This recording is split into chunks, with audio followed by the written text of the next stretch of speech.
G'day there guys, it's your Aussie Hubby Markee, back at it again with another r/legal advice video. Now if you love me as much as I love you, then you know what to do. I want you to mosey on over to that old like button and tackle it like Crocodile Dundee. Maybe even chuck an Aussie flag down in the comments. Now with that said, I want you to sit back, relax, chuck a prawn on the barbie, and get ready for some bloody good legal advice. Now our first post today is by user throwaway1011190. My old boss is hell-bent on getting me fired from my new position. So cross-post from r/relationships, they told me to come here for advice. It is a wall of text, but I needed to make sure I had all of the important information. Hey everyone, first off, let's say throwaway, because a lot of people know my main account. Also, I apologize for the wall of text that is ahead. Forgot TLDR, old boss is hellbent on getting me fired, spreading lies, and making my new job a living nightmare. So 5 years ago, I graduated college and was applying to PA programs. I unfortunately did not get in any programs that fall, so I decided to move to a big city on the west coast. I applied to more schools out west and didn't get in. I then decided my best bet was to get more patient care hours, so I got a job in a hospital. It wasn't ideal, because my degree unfortunately is meaningless without grad school. So the job I get was entry level, but it paid well and I was able to start paying back student loans and learn about inner workings of hospitals and see different departments. I loved my job because I was able to interact with patients, nurses, doctors, pretty much all the hospital staff.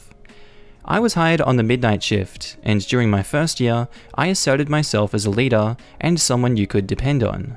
I worked almost 3,200 hours my first year, as my department was always short-staffed, so overtime was easy to come by. After my first year there, I still wasn't accepted into any grad school programs, but a leadership position on afternoons opened up, and I applied for it and was interviewed by a panel of managers.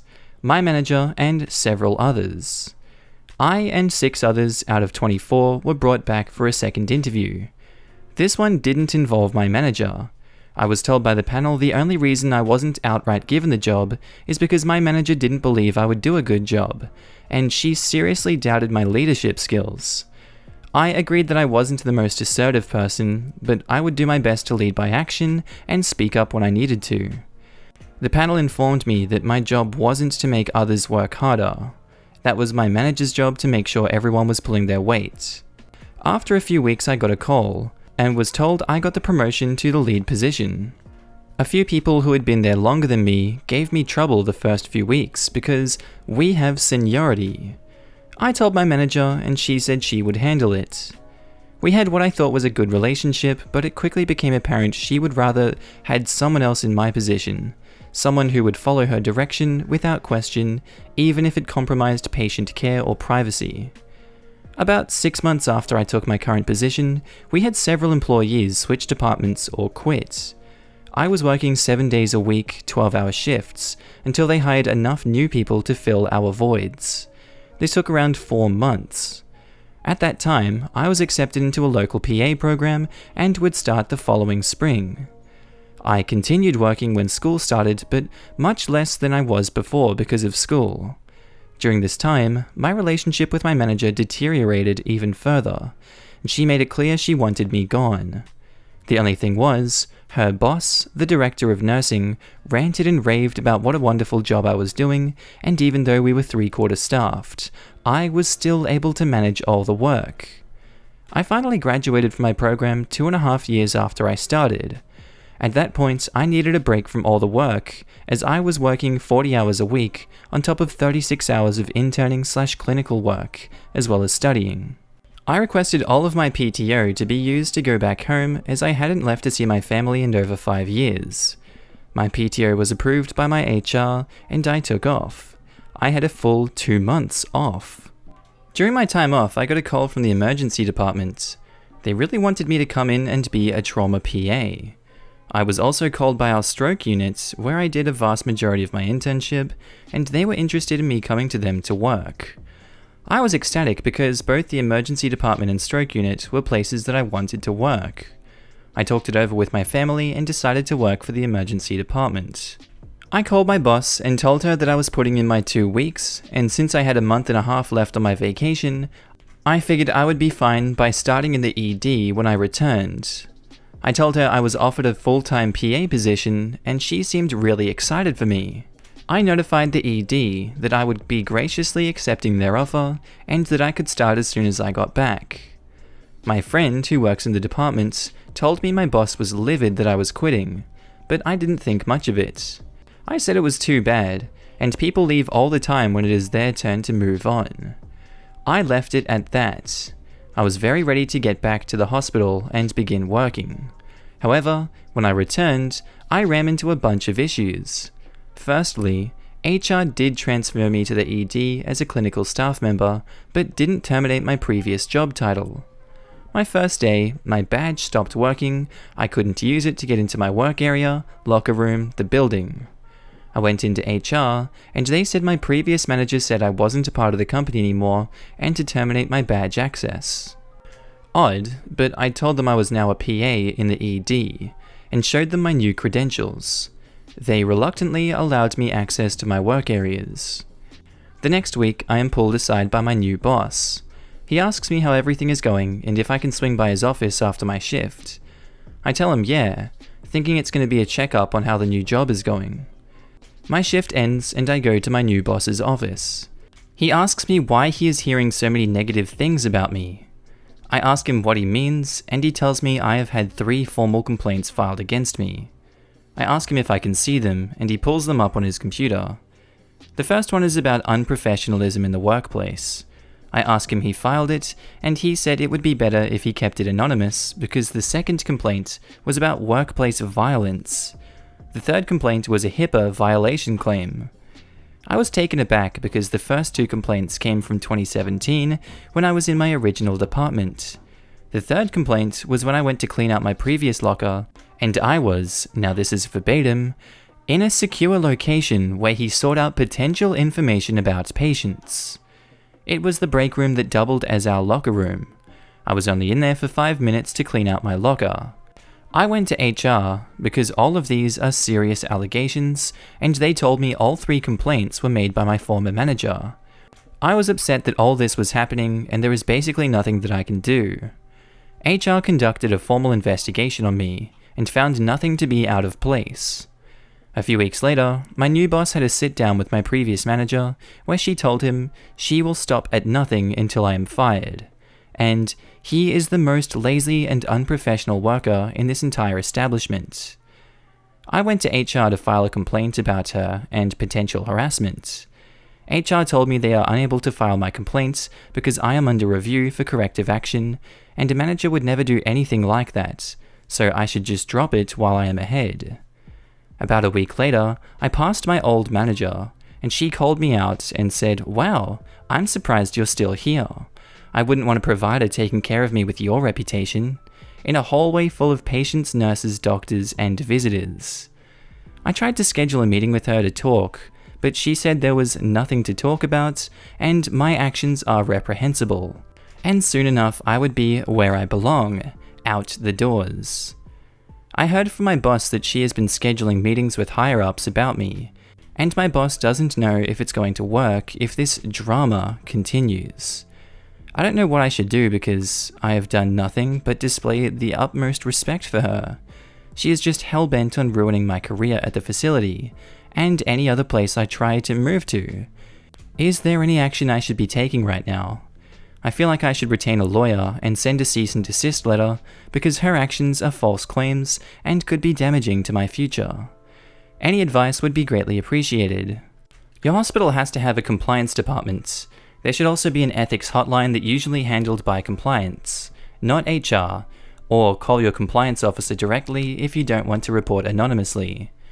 The hospital should not only have a code of conduct, but a non-retaliation policy. Read those policies. They are usually not HR policies and are dealt with through compliance. Since there is also a HIPAA violation accusation, that would be through compliance as well. Compliance should have been notified of any reported HIPAA violation and investigated. Obviously, reporting this to HR has not helped. Time to report this further. I will look into the compliance department. And we do have an ethics board that individuals have hearings in front of after certain hospital violations. I will also have to pull our code of conduct up as well. I know our rulebook has like 300 pages of legal jargon. I'm sure I can find stuff in there.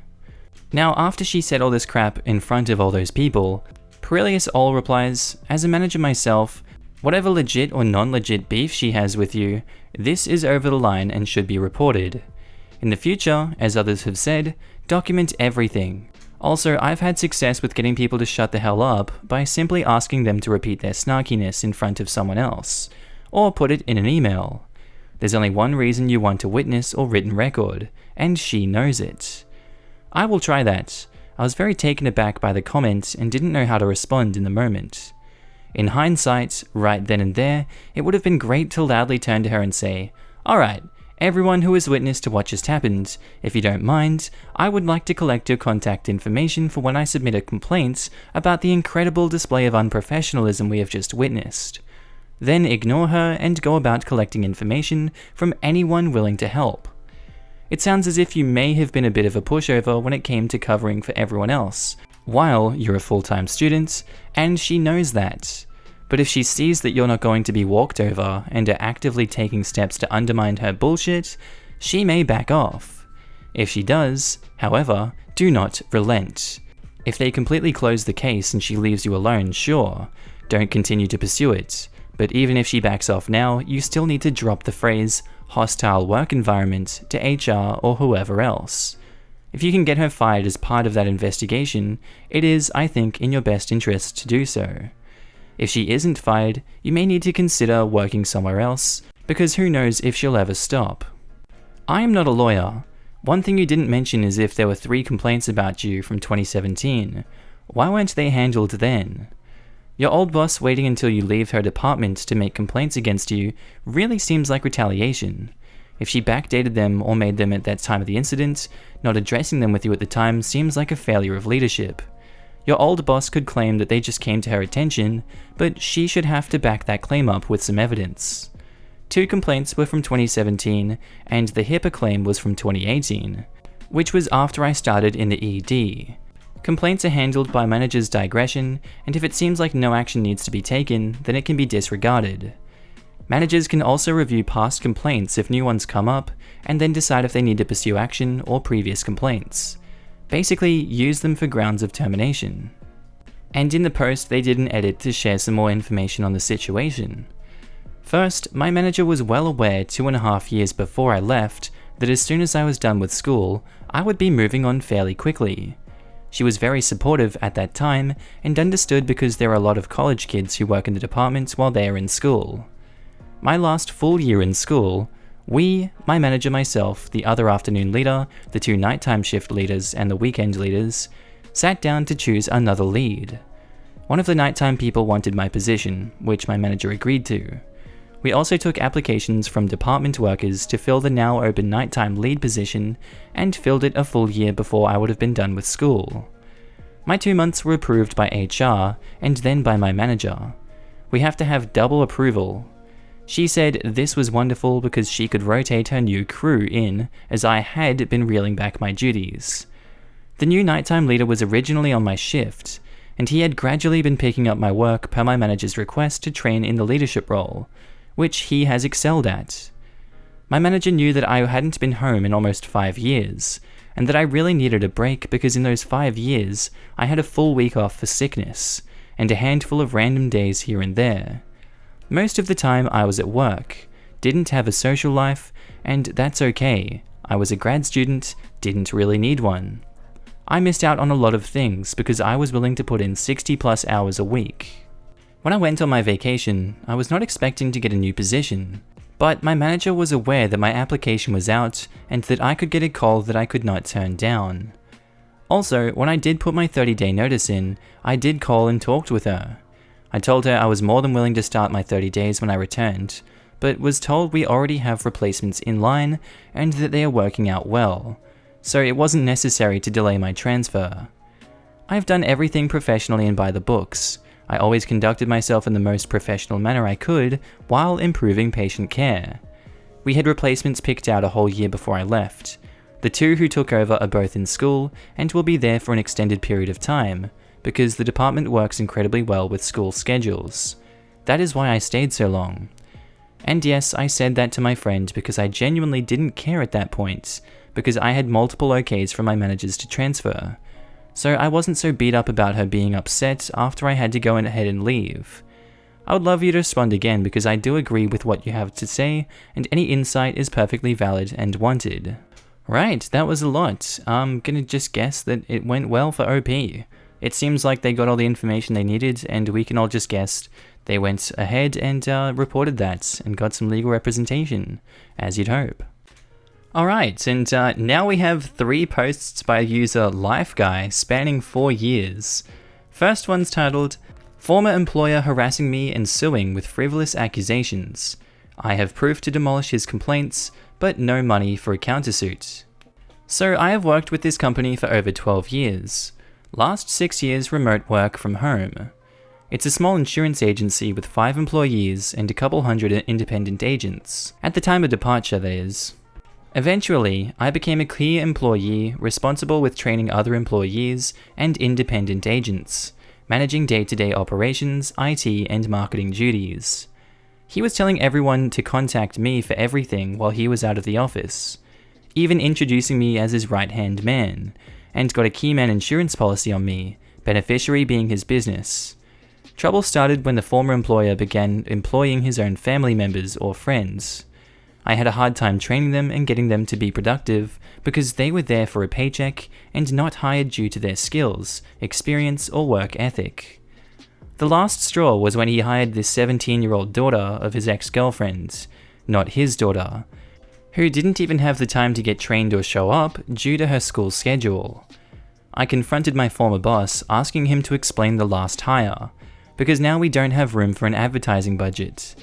He basically told me that it's his business and his money, and he can do whatever he wants.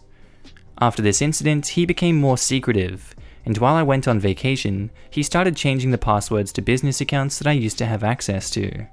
During this process, he also changed passwords to some of my personal accounts, including LinkedIn and hosting accounts for some of my family or friends' domain names, and websites which did not belong to him or his business. I'm not sure if he initially did that by mistake or on purpose to use his leverage tools against me. He initially denied any wrongdoing, but then refused to return any accounts. I presented my resignation, citing the unfair hiring procedures, removal of my personal property without my consent or knowledge, still offering to train my successor as needed, but only after he returns my personal passwords. At this point, he admitted to changing my passwords. By the way, I never had any secrets, and my former boss knew all my personal details to be able to reset my passwords. He basically said he won't pay my last pay period salary or return my personal accounts until I return his computers and equipment with information and databases intact. In the following week, I returned everything, took screenshots of files and folders to prove they were intact at the time of shipping, took pictures at FedEx, and kept tracking numbers. After he refused again to pay my last paycheck or to return my accounts, I went directly to the service providers and successfully proved that I was the rightful owner of the domains and the accounts, and 3 weeks later, I finally regained access to my domains. I even gave up on the money to be able to focus on starting my own business. However, a week later, I got served. Former boss suing for $75,000 in damages due to alleged theft of data, equipment, and computers supposedly were not returned, although FedEx shows he signed for them. Unfair competition, also stealing his trade secrets and look and feel of his websites, which cannot be further from the truth and easily proven by a simple comparison. The trade secrets he claims are just databases, which are freely downloadable online by anyone with a browser and internet connection who knows where to look. So I hired a lawyer and provided proof to demolish all of his accusations. His lawyers initially mentioned a settlement agreement to avoid further expenses for both parties, but for 2 weeks they haven't came back with any agreement proposal. In the meantime, it has come to my attention that the former employer is using this lawsuit as a tool against me by emailing all insurance companies about the litigation and to warn them not to work with me, or to terminate my contracts. I have a copy of such email, but the recipient doesn't want to be involved and just sent me a copy of said email with their name edited/blacked out. Some insurance companies refuse to grant me a contract due to these emails that he's sending. I know I have a good case to countersue, but I can't afford that at the moment. My lawyer won't help me sue on contingency basis. Another detail worth mentioning, he sued me in Louisiana. I'm in Florida. Is he stalling to let the clock run and force me to show up in Louisiana court versus getting an agreement and retracting the lawsuit? Sorry for the wall of text and possibly typos, I'm on my phone. Not a lawyer, and I know this isn't the focus of this thread, but technically, you should have received the last paycheck within 15 days under Louisiana law, even taking into account you're not returning equipment. Not returning equipment doesn't mean they can withhold, generally. Also, check your non-compete agreement and your employment agreement. It's likely that it's unenforceable if a region is not specified. There was never any employment agreement or non-compete. His hiring process was always sloppy, with no contract whatsoever, just verbal agreements. You are probably good to go then. It's pretty hard to prove verbal agreements. I would check your emails and potentially look into if you can get any of your industry contacts to see if you can get material for a defamation case. It seems like he's out to ruin your professional reputation, but once again, not a lawyer. When did you hatch this plan to start your own company? When I realized that he doesn't respect my advice after the last hire of the 17-year-old, but I didn't do anything about it until after I quit. During this process, he also changed the passwords. I couldn't reset my own passwords. This is so not okay. There is so much wrong with this. Personal accounts are just that, personal. There's zero reason for your boss to have any access to your personal accounts. Never give out your password. You mentioned you regained access, but I sincerely hope that you have changed all your passwords and used strong 8+ character passwords and not given out this information to anyone else. The whole point of passwords and security questions is to prove that you are you. You are defeating the entire point by giving out that information to others. I did not give out my info. He used the info that he had on me from insurance policies, my mother's maiden name and the college I attended, and other info from knowing me for 12 years to reset my passwords. Well, that's good to hear. It sounds like what he did was definitely illegal though. Alright, and our next post.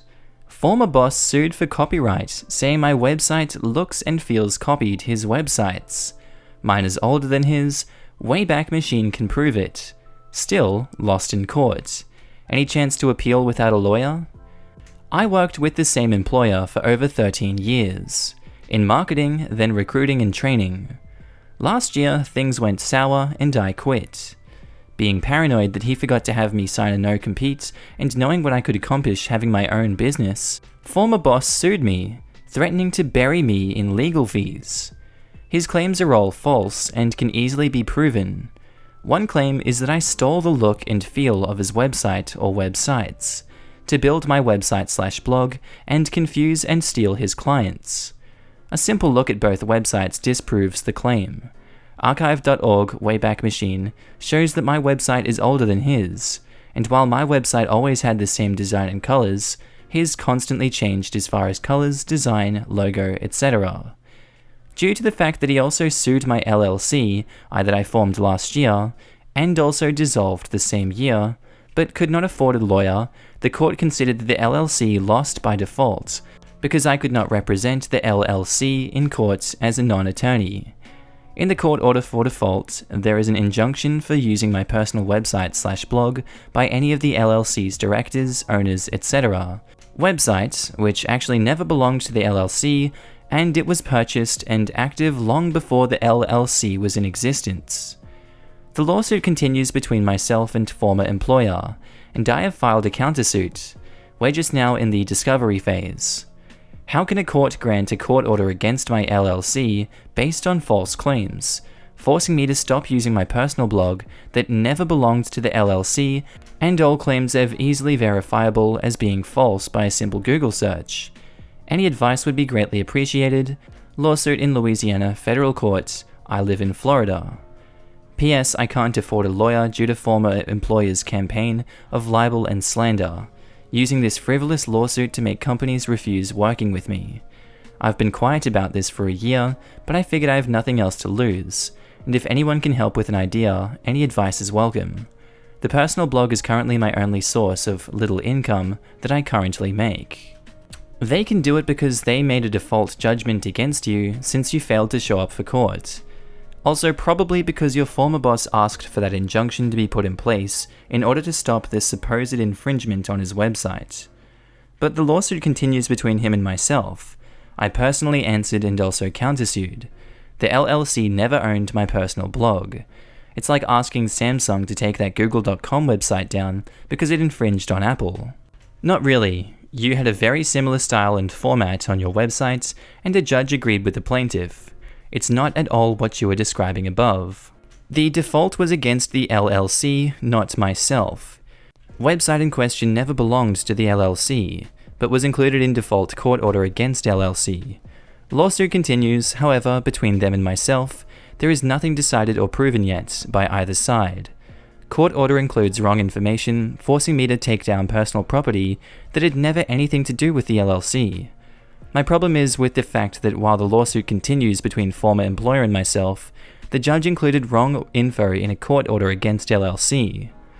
It's a complicated situation. If he can afford a lawyer and you can't, you're going to continue to get raked over the coals.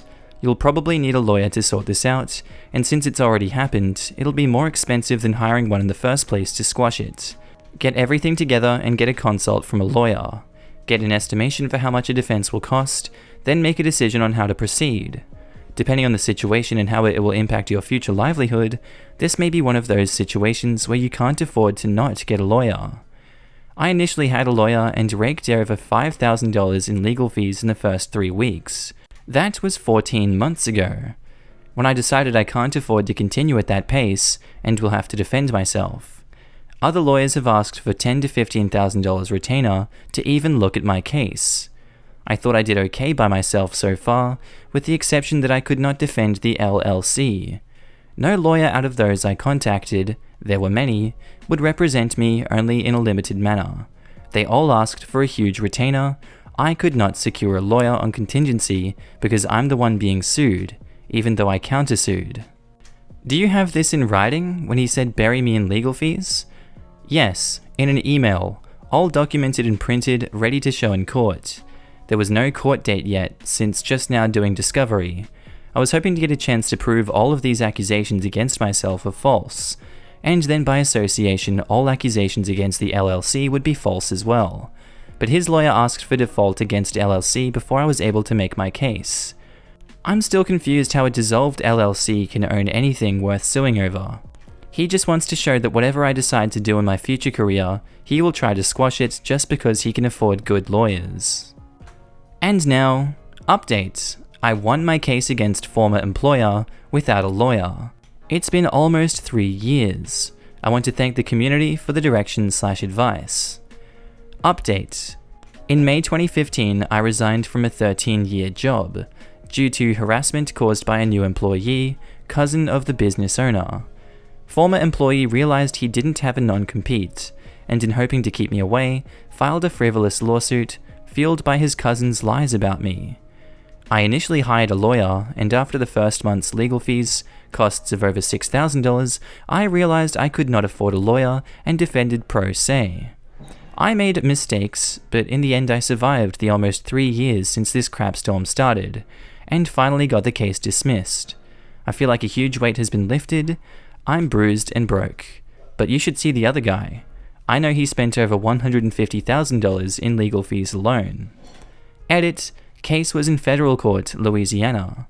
Edit 2. Since the update threads are locked by default, I'm going to add here my advice for others in similar situations, since it appears to be a common question in the PMs that I'm getting. First, look really hard into getting a lawyer, even if only for initial settlement negotiations. A lawyer may get your case dismissed in the incipient phase. The initial month I used a lawyer gave me the general direction that I followed after. It helped me discover some of the tools I needed to use later.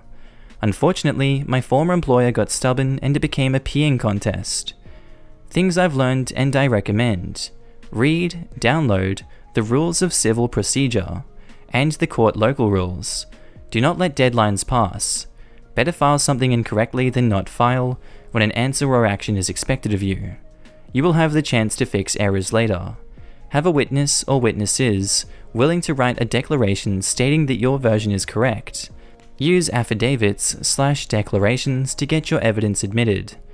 Also, read the rules of evidence. Submit subpoenas and take depositions. This is what ultimately helped me. Good luck all. Alright, and that's where we're going to leave it with today's episode. I hope you enjoyed these stories today. Tell me what you thought of everything down in the comments, guys. I hope quarantine is treating you well and you're getting through it all. Tell me what you've been up to today. I've not been up to much. I've been playing games and I've been putting this episode off. So, sorry about that. It's not a usual upload schedule. I'll try and get back into it now. I've been lazy and I hope you guys are having a good time. See you in the next one, guys. Bye.